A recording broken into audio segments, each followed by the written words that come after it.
Hello and welcome back in this very awesome building a GT car, building a perfect GT car.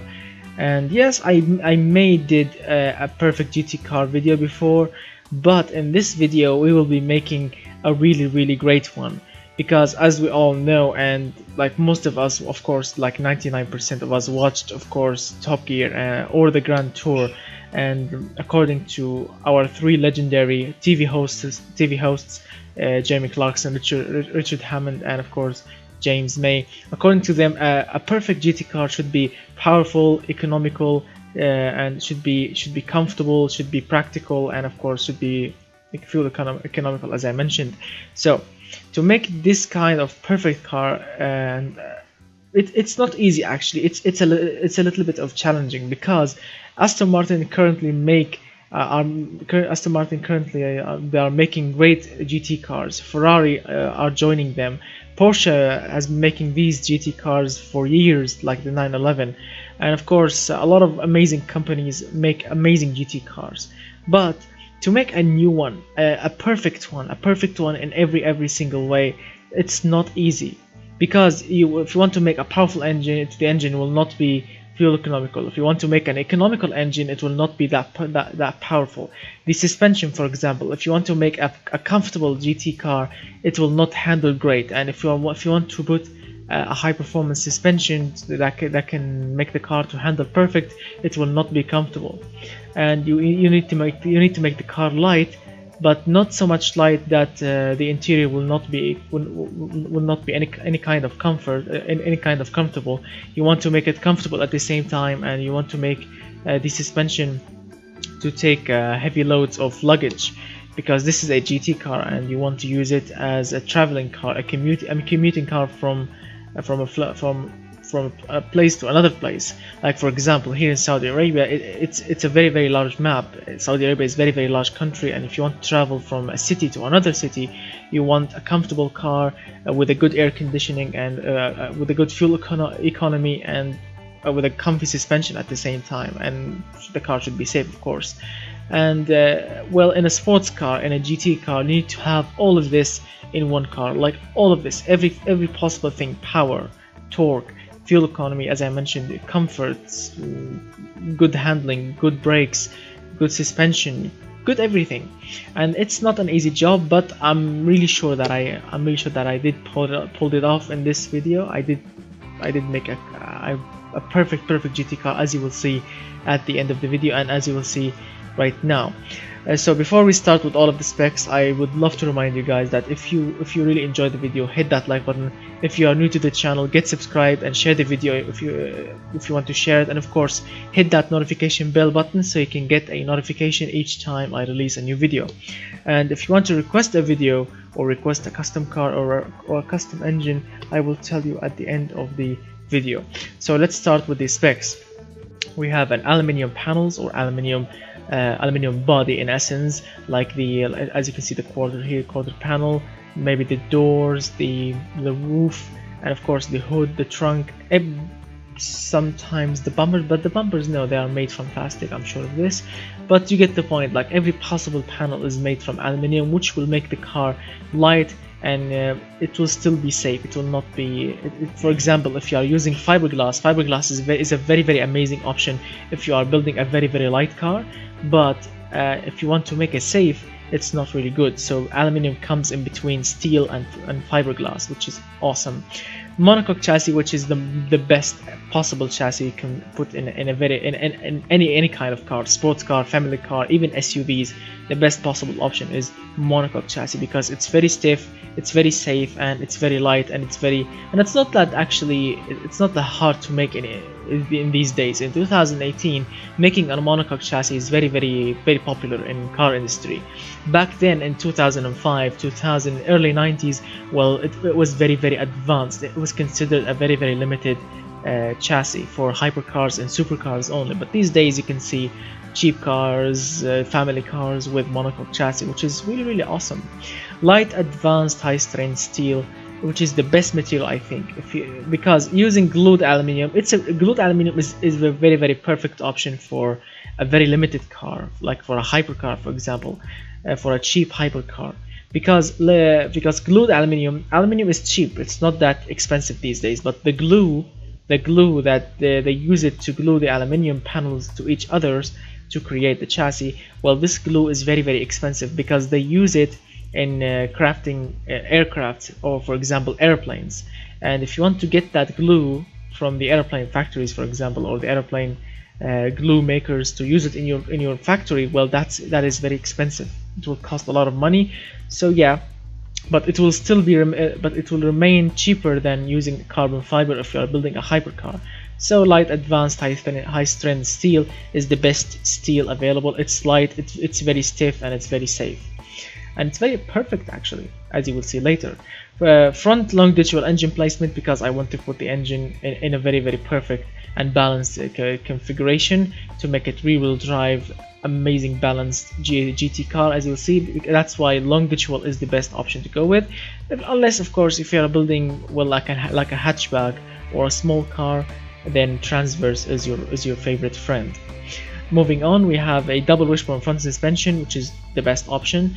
Multi-link rear suspension, which is also the best option for a GT car, or for any modern car actually, because push rods, it's the best option ever. It's comfortable, it's sporty, it's supportive, it's light, it's perfect, but it's very expensive, and it will require a lot of engineering time to be made, which is not our friend here. So multi-link is our friend, and I use it, as you can see. +5 quality, because well, zero quality, it's not a bad chassis, but +5 quality, it's the silver lining of any perfect chassis and automation gap. I promise you, if you are building a good car, a very, very good car, like even a family car, even an SUV, set the quality to +5 in any kind of material: steel, fiberglass, corrosion resisting steel, ladder, monocoque, any kind of chassis. Just set it to +5 if you can. Moving on, this is the engine in question, which is a V-shaped 90 degrees 8-cylinder engine, magnesium block. Yes, magnesium block. I know that it's a little bit expensive and it will require more tooling to be made, but it's the perfect option if you are building a true sports car, because it's very light. It will really make a great difference in engine weight, because let me show you something. Cast iron block will weigh 61.3 kilograms for this engine, this 4.6 liter engine, but with magnesium it will weigh only 31.5 kilograms, like nearly half the weight of cast iron, and that will make a huge difference, like 29 kilos difference. The bore is 90.2 millimeters, and the stroke is 90 millimeters, which my channel fans, my early fans for this channel will know why I have chosen this kind of bore and stroke, why I have chosen this capacity, because I love this capacity so much, and my true early fans will know why I have chosen this exact number, this 4601 cc, 90.2 millimeter on the bore, 90.0 millimeter on the stroke. They will know what kind of engine it is, and if you guys know what kind of engine I'm talking about, write it down in the comment section below so I can know who are the true early fans of this channel. I mean, I already know who they are, but I want to know if they can still remember what kind of engine I'm talking about. Dual overhead camshaft with 4 valves per cylinder, aluminum silicon head material, because it's the lightest material for cylinder heads, with variable valve lift, of course. Moving on, I have chosen billet steel crankshaft, lightweight titanium connecting rods, and lightweight forged pistons, because I want the engine to rev to the moon, and I want the internals to be as light as possible. As you can see, zero quality on the internals. 11.7 to 1 is the compression ratio, which is very, very high. 70 on the cam profile, 100 on the variable valve lift profile. So you have a sporty cam profile on regular daily driving, and when you put your foot down and when the RPM reaches, let's say 5,700 RPM, VVL will engage and you will have a racing camshaft, which is very, very awesome. Variable VAT timing is available on all cams with zero quality. It's a naturally aspirated engine, direct fuel injection, throttle per cylinder or individual throttle bodies, or as car enthusiasts will call them, ITBs. and that means we have 8 individual throttle bodies with standard intake manifold. And if you are wondering why I have chosen standard, not performance, because the customers, the GT customers, they want the car to be quiet. GT cars should be quiet, not loud in any way, unless of course if you are driving an Aston Martin, where that's a different story, or a Maserati for example, because those cars they sound absolutely like a dream, and no one cares if they sound really loud. But you get the point. As a GT customer, you want your car to be comfortable, and comfort cars means less loudness value, and that's what they want. Let me demonstrate. Performance, as you can see, yes, they hated it. As you can see, yes, it will give more power, more torque, and it will raise the loudness value to 32.7, which they hate. But standard, well, they're loving it. That's why I kept it standard with premium 95 octane fuel. 13.7 is the air-fuel ratio, and 99 on the ignition timing. Extremely advanced ignition timing with 8,700 RPM. The engine has a very high RPM with the zero quality on the fuel system, with long tubular headers, dual exhaust pipes, 2.5 inch exhaust diameter, high flow 3-way Cadillac converter, twin, or actually not twin, quad reverse flow mufflers. We have quad reverse flow mufflers because twin exhaust pipes and quad reverse flow mufflers with bypass valves. So the engine will remain very quiet until you put your foot down, or if you want to engage like sport mode or sport exhaust. If you want to push the button inside the car cabin, push the button for sport exhaust, and these valves will open, and you will have a straight pipe exhaust system with +5 quality on the exhaust system. And this is the final result: 500 horsepower at 8,500 RPM, 354.4 pound-feet of torque at 5,800 RPM. The engine reliability is very high. The engine is really lightweight. Service cost is very good. It's not expensive at all. And the fuel economy, well, it's really not bad. It's good, 21.2% of fuel economy. I'm using all of the available octane, and of course the emissions are very low. The engine is quiet. It's very responsive. It has good smoothness into it. It's not bad. Production units and engineering time for a GT car, well, it's not bad. It's not bad at all. And as you can see, the engine is perfect in every way. Everything is on zero quality except the exhaust system, which I'm using +5 quality on it. As you can hear, the engine is very quiet, which is very good. And the engine is making 245 pound-feet of torque at idle.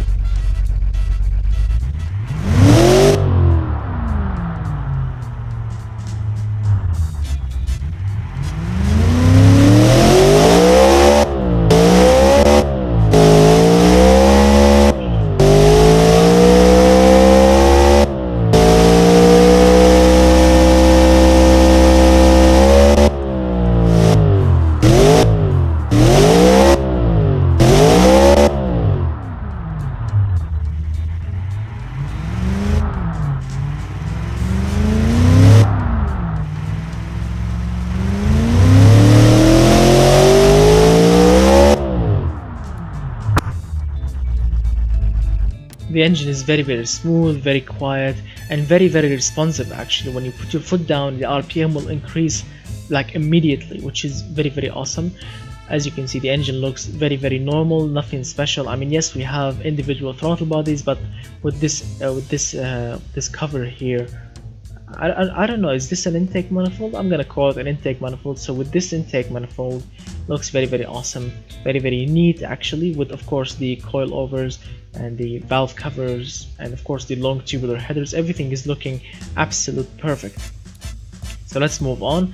I have chosen this 2010 Coupe, or Coupe, whatever you want to call it. It looks absolutely amazing, very balanced and very cool. +1 quality on the body quality and the fixture quality.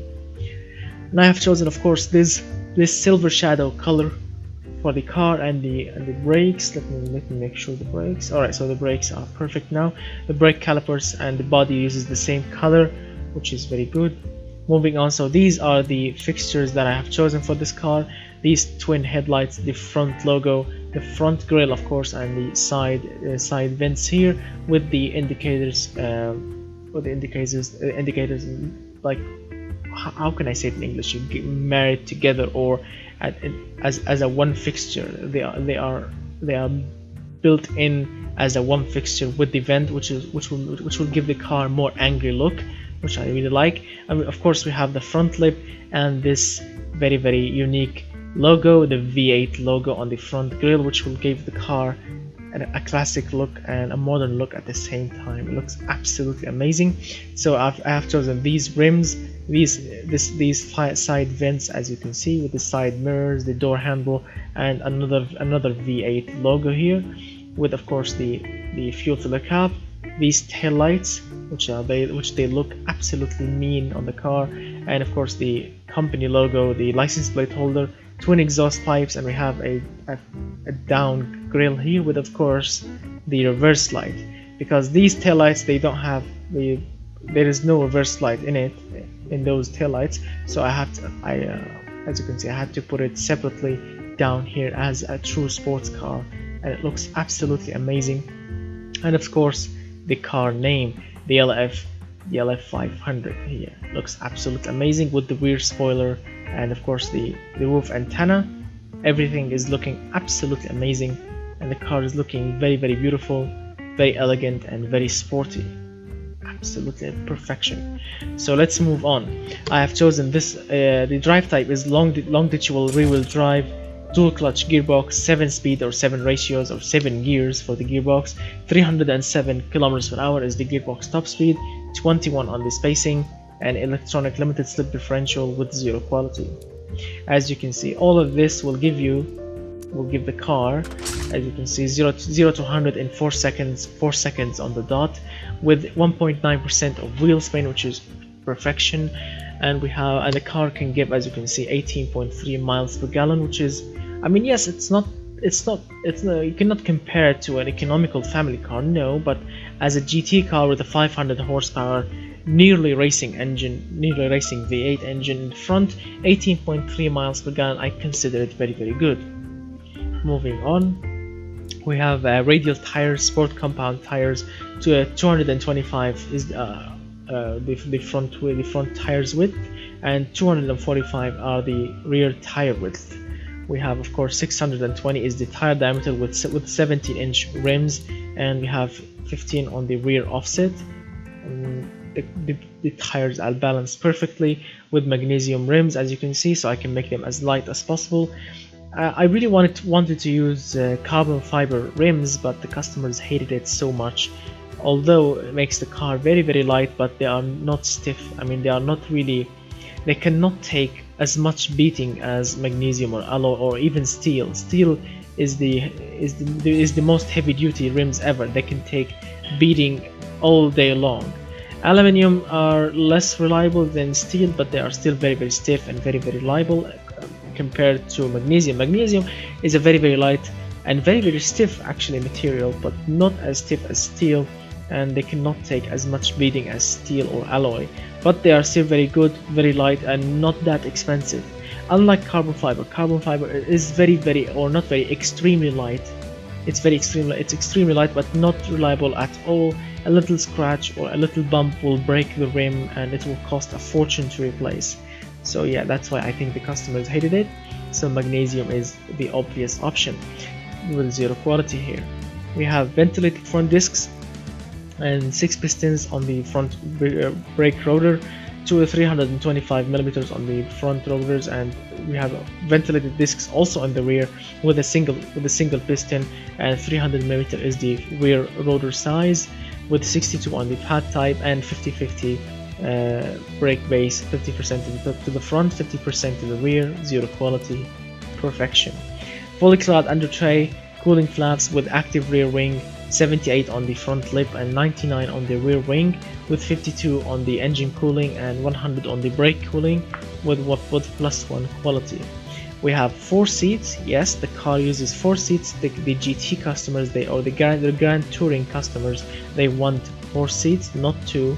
Yes, front 4 seats with sport interior, and premium infotainment system. If you are wondering what comes with the sport interior, you can pause the video now and now, so you can read what comes with the sport interior.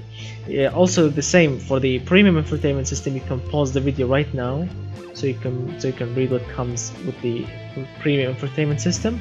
Zero quality on the interior, with of course electric variable power steering with electronic stability control plus launch control, and plus 2 quality for the traction aids and power steering.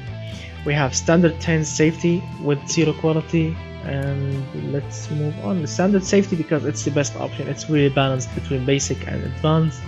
It will not make the car that much heavy, but it will give the car really good advance in safety. As you can see, 50 points, that's very good.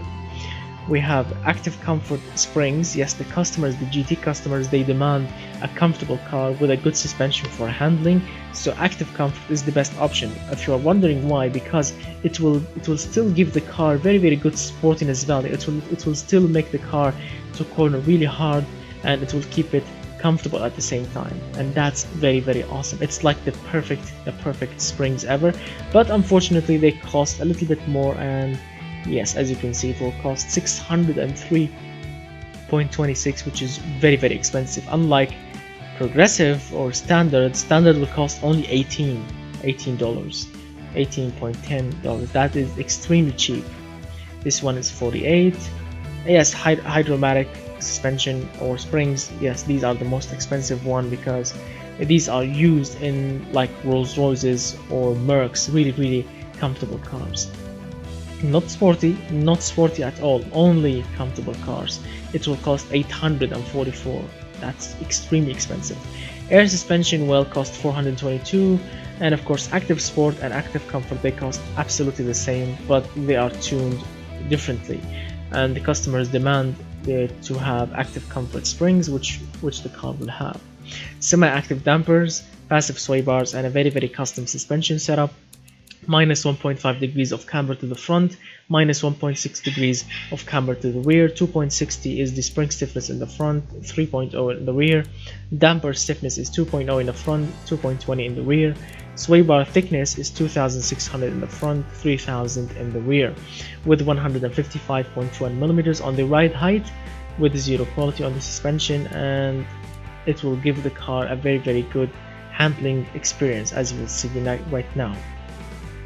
As you can see, I already ran this car around the automation test track, and it did 2 minutes 0.9.12, which is really quick. I mean, as you will see, because I will run it right now, but before I run the car and before we start seeing it go sideways and in a straight line, let's go all over the performance specs. The car weighs 1510.5 kilograms, which is not that light and not that heavy. It's in between. It's perfect.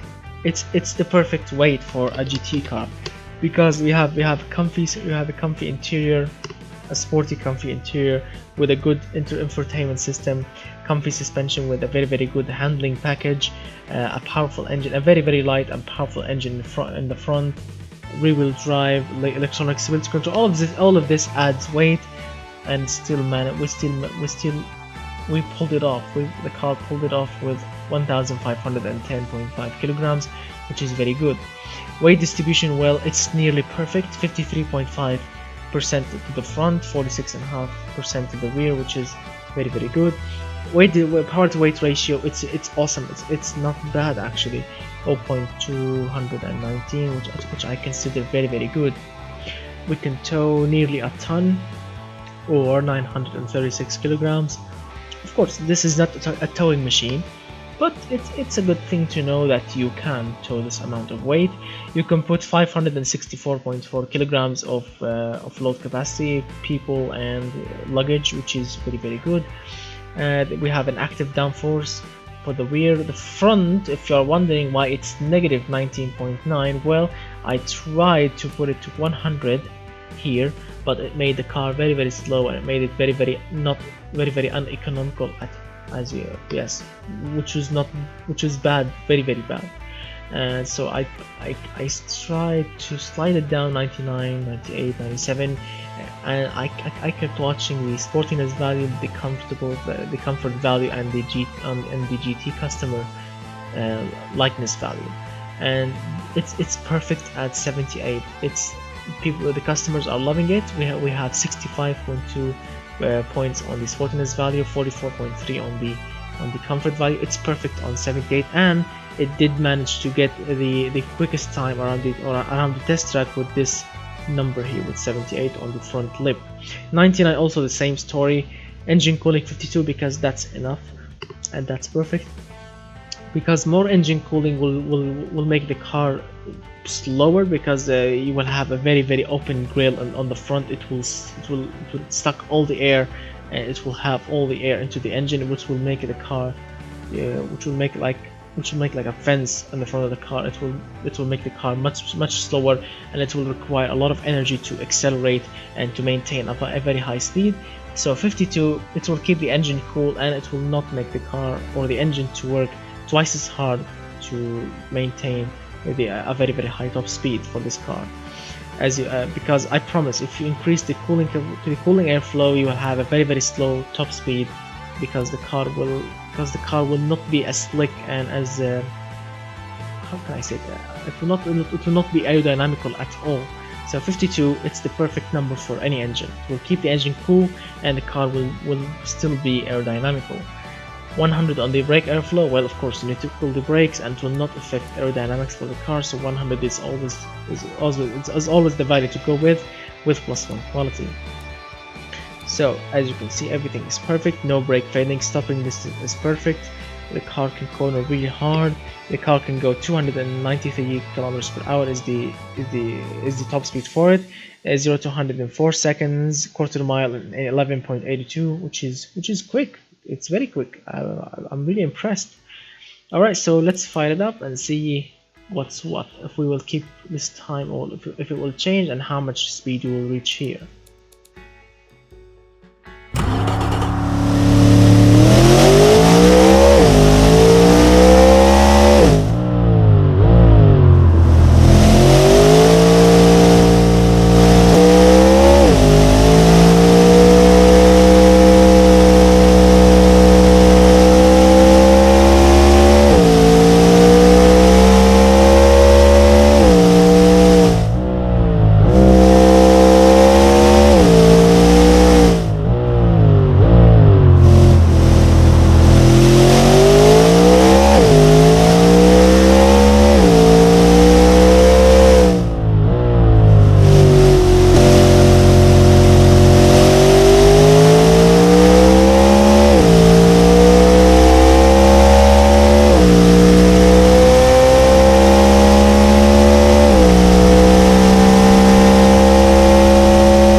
So it managed 2 minutes, 2 minutes point 9.14, which is very quick actually. It's not bad, and we have reached a very good speed, like 250-ish something km/h, and that was really good. I mean, the car's top speed is only 293, and reaching 252 on the straight line, it's very good.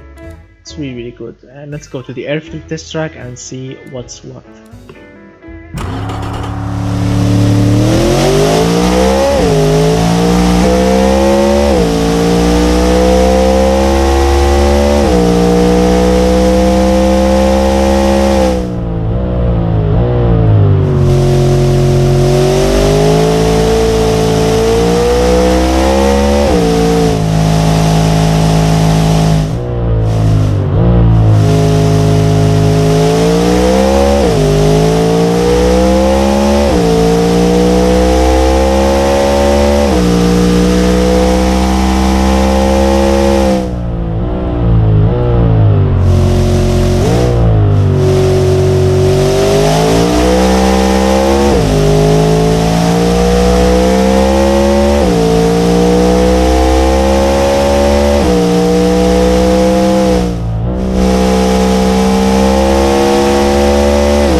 it managed 1 minute 17.59. And that's a very quick number, very quick one. I'm really impressed. And as you can see, the car looks absolutely amazing. It looks very beautiful, very modern and very elegant and very powerful, and it's comfortable. It's perfect in every single way. Let me show you. Where is it? Okay, so but the market, as you can see, the car is very drivable. It's sporty. It's very sporty actually. It's comfortable. It's prestigious, and of course it's safe. That's very awesome. It's practical. We have normal utility points. The car is reliable. Environmental resistance is very good. So it's a perfect car. Everyone can drive it. Everyone can enjoy it as a sporty car. It's comfortable. You will not be embarrassed driving it. It's very safe if you crash it around a tree. And of course it's practical. It has 4 seats. It has a big boot, which is very good. And it can do 18.3 miles per gallon, which is not bad at all. Car emissions, well, they are acceptable. It's very awesome. And with 10% margin, it will cost you only $41,440. $41,000 for a 500 horsepower, nearly racing engine in the front with very lightweight and advanced materials. You have magnesium block, titanium connecting rods. It's very reliable engine. It's very powerful engine. And of course you have a lightweight chassis, 7-speed dual clutch gearbox, electronic stability control, launch control, electronic limited slip differential, sporty comfortable interior, very expensive and very comfortable and sporty suspension setup, very extremely good brakes. We have active downforce, very high top speed, very good acceleration. A perfect car, and 41,000. It's not expensive at all for all of these options. So what do you think about it? Tell me what do you think about it in the comment section below. And please, I really hope that you enjoyed the video. So please, if you enjoyed the video, hit that like button. Get subscribed if you are new to the channel, and watch all my previous videos, because I promise you will like them. Like, I made tons and tons of videos, more than 660 videos of automation game. So enjoy them and watch them. And if you want to share this video, you can share the video. And if you want to request an engine or a custom engine or a custom car, please add my Snapchat. It's Lord Bas94, Lord BAS94, so I can add you on the channel group on Snapchat, so you can request your video over there and discuss automation game or any kind of automotive discussion you want to discuss with all of the channel fans. Yes, so thank you so much guys for watching. I really hope that you enjoyed the video, because it's been a I know it's been a while since I have posted the video, but I've been really busy, and this car took a lot of time. And some of you will say, why did it take a lot of time? It's just a GT car. Well, it did take a lot of time because I was really mixed up. I didn't know what engine should I choose, because as we all know, most GT cars, they like Aston Martin and even Ferraris, they have V12s on the front, V8s or V12s. And I tried this car with a V12. It worked perfectly. It was quick, it was powerful, it was torquey, but the fuel economy dropped really hard, and the car got really heavy, and the handling was rubbish. So I went with a lighter V8 engine, because I know I don't want to use a V6. V6 is just an insult to use in a GT car. Well, yes, of course, there are some amazing V6s in real life, like the Buzo V6, Alfa Romeo Buzo V6. It's a perfect V6, but in a GT car you need to have a V8 or V12 or even more. So I went with the least one, which is a V8 engine, a very light and very powerful V8 engine. Of course, naturally aspirated. That's the recipe here, with a naturally aspirated engine for a GT car, and it worked absolutely perfect. So thank you so much for watching. I really hope that you enjoyed the video, and I'm gonna see you soon with more amazing videos like this one, and even more amazing than this one. So thank you so much for watching. I'm gonna see you very soon, and goodbye for now, my friends.